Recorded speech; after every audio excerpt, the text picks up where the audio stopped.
Hello दोस्तों, story line wise channel में आपका स्वागत है।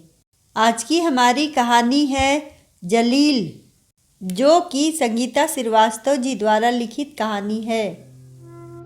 अब मैं नहीं रख सकता आप लोगों को, तंग आ गया हूँ आप लोगों के खर्चे से। पैसे फलते हैं क्या यहाँ? नहीं है मेरे पास पैसे, आप लोग अपना कुछ सोचिए। रवि ने झल्लाते हुए अपने बूढ़े माँ बाप से कहा। हाँ जी, ठीक कह रहे हो। एक तो इन्हें दिन भर कभी पानी, कभी चाय और कभी काढ़ा। अब मुझसे भी नहीं होगा इनकी खिदमत, मैं भी नहीं झेल पा रही। बजट गड़बड़ कर दिया इन लोगों ने। मेरे फेशियल का पैसा निकल जा रहे दोनों, पति के सह पर बोल गई। अब हम कहाँ जाएंगे? माँ बाप अपने बच्चों के पास नहीं रहेंगे तो कहाँ रहेंगे? रवि के पापा कांपते हुए बोले। हाँ, रखा है ना अब तक। एक घर था, वह भी अपनी लाडली बेटी के कारण बेच दिए। चिड़चिड़ाते हुए रवि ने कहा। हाँ, बेच दिया मैंने। जब तुम लोग शादी में कुछ भी मदद करने को तैयार नहीं थे तो मैं क्या करता? मजबूरी थी, घर बेचना पड़ा। तुम लोगों की परवरिश में मैंने क्या कमी की है? कम तनख्वाह की नौकरी थी, तुम दोनों को पढ़ाया और तुम लोग अच्छी नौकरी भी पा गए। तुम्हें तो पता ही है कि तुम्हारी बहन की शादी में लड़के वाले पहले बोले कि हमें कुछ नहीं चाहिए, और शादी के दिन जब नज़दीक आ गए तो पैसों की मांग करने लगे। पैसों के लिए मुझे जलील करने लगे। चूँकि शादी की बात चारों तरफ फैल चुकी थी, इसलिए अपनी इज्जत बचाने के लिए मैं घर को गिरवी रख दिया। मैंने यही सोच रखा था कि मेरे दोनों बेटे घर का गिरवी रकम देकर उसे छुड़ा लेंगे। जब तुम लोग नहीं कर पाए तब मजबूरन मुझे घर को गंवा देना पड़ा, कह राजेंद्र बाबू रुआंसे हो गए। तब भी बेटे का मन नहीं पसीजा और कहा, आप अपने लाडले बेटे रंजन के पास क्यों नहीं चले जाते? मैं फ़ोन लगाकर दे रहा हूँ, कर ले बात। फ़ोन लगा, उन्हें पकड़ा दिया। धड़कते दिल से उन्होंने फ़ोन पर कहा, बेटा रंजन, हम तेरे पास आना चाह रहे हैं, छुट्टी लेकर हमें यहाँ से ले जा। आप लोग हमारे पास?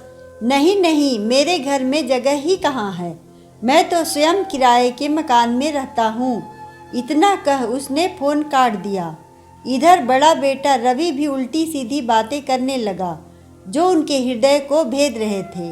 अंत में वे इस निर्णय पर पहुँचे कि उन्हें वृद्धाश्रम की शरण लेनी चाहिए। उसी रात जब सभी सो रहे थे, भिनसारे सूर्योदय के पहले पूछते पाछते आखिर वृद्धाश्रम तक पहुँच ही गए। वृद्धाश्रम के फाटक के बाहर बने चबूतरे पर बैठ गए। तभी आश्रम से आई हुई एक लड़की उन्हें चबूतरे पर देख पास आ बैठ गई। बड़े प्यार से उसने पूछा, आप लोग यहाँ क्यों बैठे हैं? किसी से मिलना है या?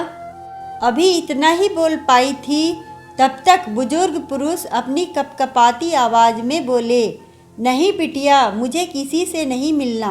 बेटे बहू ने मुझे यहाँ आने के लिए विवश किया। हम दोनों के खर्चे का वहन नहीं कर पा रहे।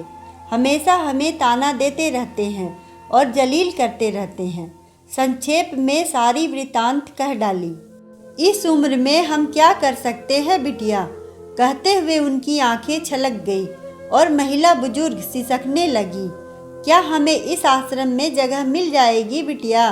हाँ हाँ, क्यों नहीं। उस लड़की ने उनके हाथ अपने हाथ में लिया और बड़े प्यार से उन्हें आश्रम के अंदर ले गई और सबसे परिचय कराया और मिलवाया। सब कुछ व्यवस्थित कर वह लड़की चली गई। वह सुबह शाम यूं ही इन बुजुर्गों के साथ कुछ पल बिताया करती है। लगभग 4-5 दिनों के बाद अपने सामने मंजीत को देख वे दंपति सकुचा गए। अरे अंकल आंटी, आप यहाँ? रवि और रंजन आपके बेटे कहाँ हैं?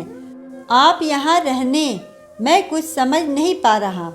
बताता हूँ बेटा, उन्होंने सारी बातें कह डाली। सुन मंजीत गुस्से से तमतमा गया। खर्चे के कारण माँ बाप को छोड़ दिए। लानत है ऐसे औलाद पर। आज मैं माँ पापा के नहीं रहने से कितना अकेला हो गया हूँ, और वे लोग आपके साथ ऐसा व्यवहार। मंजीत ने कहा, क्या मेरा दोस्त और भाभी जी नहीं रहीं? राजेंद्र बाबू ने कहा, हाँ अंकल, उस समय मैं मुंबई में था। पापा की रिटायरमेंट के बाद वे हमारे साथ रह रहे थे। हम बहुत खुश थे, लेकिन भगवान को हमारी खुशी रास नहीं आई और वे कोरोना से काल के गाल में समा गए। कुछ देर तक खामोशी बनी रही। खामोशी को तोड़ते हुए मंजीत ने कहा, अभी मेरा ट्रांसफ़र यहीं हो गया है, अब यहीं रह रहा हूँ। मैं अक्सर यहाँ आता हूँ और इनका प्यार पाता हूँ। मैं बहुत खुश हूँ आपसे मिलकर। अब आप लोग यहाँ नहीं, मेरे साथ रहेंगे, अपने इस बेटे के साथ, कह मंजीत उनके गले लग गया। मेरी पत्नी और बेटा दादा दादी का सानिध्य पाकर बहुत खुश होंगे। वह फ़ोन से बात कर वे कुछ कहते इससे पहले ही झट उनके झोले और बैग अपने कंधे पर लटका उन्हें सहारा दे अपनी गाड़ी से उन्हें घर ले आया। जब वे लोग घर पहुँचे तो मंजीत का 2 साल का बेटा और पत्नी आरती की थाल और मिठाई लिए खड़ी थी। बेटा दादा दादी कहते हुए उनके गोद चढ़ गया। अगर आपको कहानी अच्छी लगे तो वीडियो को लाइक करें, चैनल को सब्सक्राइब करें और कमेंट में बताएं कि आपको कहानी कैसी लगी। धन्यवाद।